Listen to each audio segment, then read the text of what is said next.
आता है तो एक परछाई दिखाई देती है जिससे लगता है कि एक औरत लेटी हुई है। अब डुगू की उम्मीदें फिर से जाग जाती है और वो उस परछाई के साथ फ्लर्ट करने की कोशिश करता है, लेकिन अंदर जाकर पता चलता है कि वो एक जायंट कंगारू है जिसका नाम कॉन्ग है। दरअसल ये इस रिसर्च के लिए यहाँ पर ला गया था। फिर डुगू एक बेलचे से उसको हटाने की कोशिश करता है, लेकिन कॉन्ग उल्टा चिढ़कर उसको पीटने लगता है। अब डुगू रियलाइज करता है कि ताकत से तो कॉन्ग को हराया नहीं जा सकता, इसीलिए वो एक फीमेल कंगारू की तरह ड्रेस पहनकर कॉन्ग को सेड्यूस करता है। लेकिन उसे ये पता नहीं था कि वो मुसीबत को मोल ले रहा है। फीमेल को देखकर तो कॉन्ग इतना एक्साइटेड हो जाता है कि डुगू के साथ बिल्कुल इंटीमेट होने की कोशिश करता है। इतने में डुगू का कॉस्ट्यूम उतर जाता है और कॉन्ग को बहुत गुस्सा जाता है। वो डुगू को एक लात मारकर वहीं दूर फेंक देता है। अब इस पार्ट को देखकर धरती पर सभी को शॉक पे शॉक लग रहा होता है, लेकिन यहाँ डुगू हार नहीं मानता और अपनी गैटिंग गन निकालकर कॉन्ग पर प्लास्टिक बॉल्स फायर करने लगता है। फिर कॉन्ग घबराकर कुछ देर के लिए भाग जाता है, लेकिन बाद में आकर डुगू को धनाधन पीटता है। लड़ाई में दोनों ही जमीन पर गिर जाते हैं। जब डुगू खुद को संभल कर उठता है तो देखता है कि उसे कम्युनिकेशन सिग्नल्स मिल रहे हैं और अब वो खुश भी हो जाता है कि धरती पर ह्यूमंस अभी भी जिंदा है। लेकिन उसे ये नहीं पता कि कॉन्ग की पूंछ के हिलने से ये सिग्नल मिला है। फिर वापस धरती पर जाने की उम्मीद से अब डुगू बहुत इमोशनल हो जाता है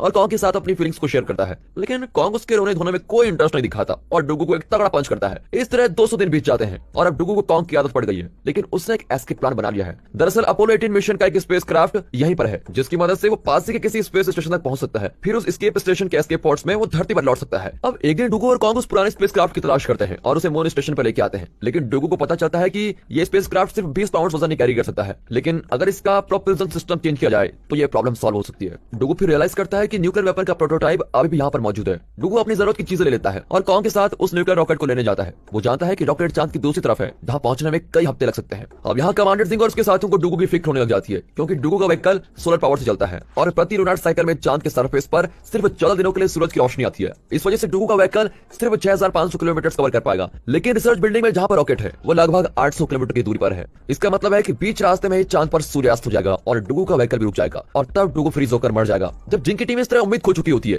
तो वे नोटिस करते हैं कि डुगू अपोजिट डायरेक्शन में जा रहा है। दरअसल डुगू ने सनलाइट को चेस करने का फैसला किया है, क्योंकि चांद सिर्फ 16 किलोमीटर प्रति घंटे की रफ्तार से रोटेट होता है और इस प्लान के अनुसार उसे अपना मिशन कंप्लीट करने के लिए 41 दिन लगेंगे, जब सूरज की रोशनी उसको लगातार मिलती रहेगी। लेकिन 41 दिनों में वो रोज सिर्फ 4 घंटे सो पाएगा। अब इस खतरनाक और लंबे सफर में डुगू दिन भर दिन कमजोर और लाचार फील करने लगता है और उसको हालुसिनेशन भी होने लग जाते हैं, लेकिन कॉन्ग उसको मोटिवेट करता रहता है कि आगे बढ़ो, सब कुछ ठीक हो जाएगा। एक लंबी और खतरनाक सफर के बाद दोनों उस रिसर्च फैसिलिटी में पहुंच जाते हैं। अंदर डुगू को न्यूक्लियर वॉरहेड मिलता है, जिसे वो धीरे से जमीन पर रखता है। अब कॉन्ग कंट्रोल बटन से खेलने लगता है, जिसकी वजह से डुगू को डर होता है कि कहीं कॉन्ग इस मिशन को फ्लॉप न कर दे। फिर वॉरहेड लेकर लौटते वक्त डुगू कॉन्ग को एक ट्रंक में बंद कर देता है, ताकि वो इस मिशन के साथ दोबारा खिलवाड़ न करे। और फिर इस लंबे सफर में खुद को मोटिवेट करने के लिए लाउड म्यूजिक प्ले करने लगता है और नोटिस नहीं करता है कि रास्ते में ट्रंक व्हीकल से अलग हो गया है। और अब कई 100 किलोमीटर के सफर के बाद वो रियलाइज करता है कि कॉन्ग पीछे छूट गया है। अब वो बड़ी दुविधा में होता है, क्योंकि अगर वो कॉन्ग को लेने वापस गया तो सनलाइट को खो देगा और बीच रास्ते में ही व्हीकल रुक जाएगा। अगर वो वापस नहीं गया तो कॉन्ग फ्रीज होकर वहीं मर जाएगा। लेकिन डुगू अपनी जान को खतरे में डालकर कॉन्ग को बचाने के लिए चला ही जाता है और कई घंटों के सफर के बाद वो कॉन्ग तक पहुंच जाता है।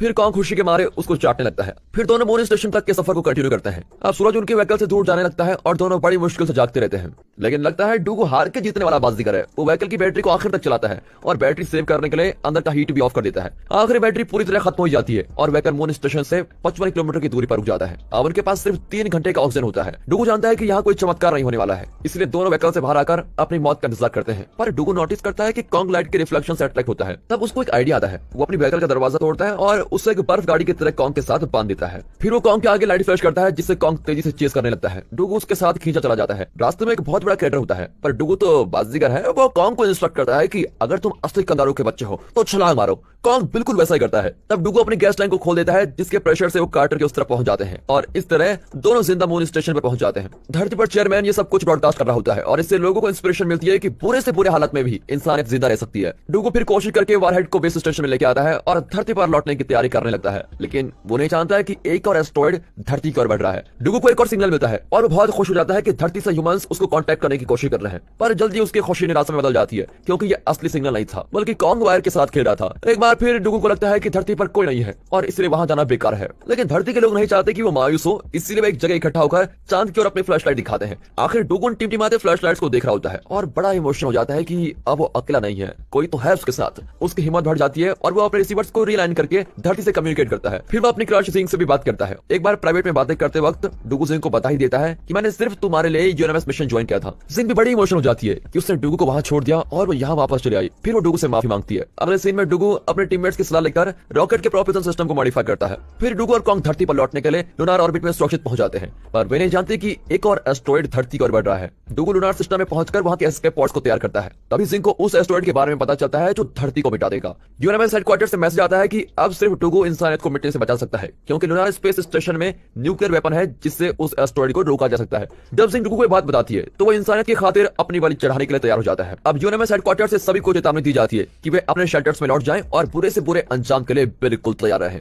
स्पेस में डुगू कॉन्ग को अलविदा कहता है और उसे एक एस्केप पॉड भेज देता है ताकि वो धरती पर से पहुंच जाए। कुछ देर बाद डुगू एस्ट्रॉइड की ओर जाता है तो रास्ते में वो चारों ओर बड़े बड़े पत्थरों से घिर जाता है। वो उनसे बचने की कोशिश करता है, लेकिन पत्थरों की संख्या बढ़ती जाती है। एक पत्थर उसके शिप से टकरा जाता है और वो स्पेस में पूरी तरह स्पिन होने लग जाता है। शिप बिल्कुल आउट ऑफ कंट्रोल हो जाती है। तभी डुगू को एक आइडिया आता है और वो शिप का दरवाजा तोड़ देता है, जिससे प्रेशर इक्वलाइज हो जाता है। अब शिप सीधा हो जाता है, लेकिन उसे पता चलता है कि शिप का इंजन पूरी तरह से डिस्ट्रॉय हो चुका है और अब वो एस्ट्रॉइड के पास नहीं जा सकता। उसके पास और कोई रास्ता नहीं होता और वो खुद न्यूक्लियर वेपन को लेकर एस्ट्रॉइड के पास जाने का फैसला करता है। इसका मतलब यह है कि वो बहुत ही दर्दनाक मौत मरेगा, लेकिन वो इस बारे में सोचकर इतना टाइम वेस्ट नहीं करता और तुरंत बाहर जाकर वारहेड को अनलॉक कर देता है। फिर वो न्यूक्लियर वारहेड को साथ लेकर अपने जेटपैक की मदद से एस्ट्रॉइड की ओर जाने लग जाता है। अनगिनत पत्थरों के बीच में डुगू का स्पेस सूट बिल्कुल डैमेज होने लग जाता है, लेकिन वो आखिरी एस्ट्रॉइड तक पहुंच जाता है। आखिर पल में वो अपनी क्रश जिंग के बारे में सोचता है। फिर एक पावरफुल एक्सप्लोजन होता है और एस्ट्रॉइड के टुकड़े टुकड़े हो जाते हैं। धरती पर सभी शेल्टर से बाहर आकर आसमान में होते हुए एक्सप्लोजन को देखते हैं और चैन की सांस लेते हैं कि वे इस एपोक्लिप्स से बच गए। लेकिन उन्हें दुख भी होता है कि डुगू को इस तरह अपनी लाइफ सैक्रिफाइस करनी पड़ी। कई साल बीत चुके हैं और अब हम ह्यूमंस ने धरती को पहले जैसा बना दिया है। कॉन्ग को वापस उसके नेचुरल हैबिटेट में भेजा जाता है। जिंग और उसकी टीम को फिर से चांद पर भेजा जा रहा है ताकि वे इस तरह के एस्ट्रॉइड से धरती को प्रोटेक्ट कर सके। और दोस्तों, इसी के साथ ही मूवी यहाँ पर